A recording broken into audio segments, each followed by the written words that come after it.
Aku sampai nggak ngapa-ngapain, aku menyaksikan Melvina bersaksi hari ini.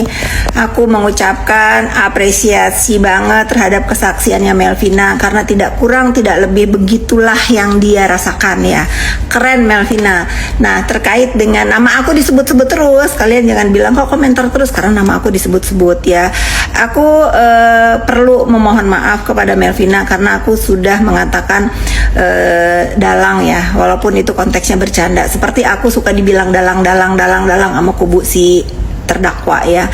Menurut aku saat itu adalah pancingan aku untuk apa? Untuk agar Melvina itu membuktikan banget. Ini kan kita suka digiring-giring opini ya sama netizen, membuktikan banget bahwa memang itulah yang dia rasakan dan dia hanya memberikan kesaksian sesuai apa yang dia alami gitu netizen.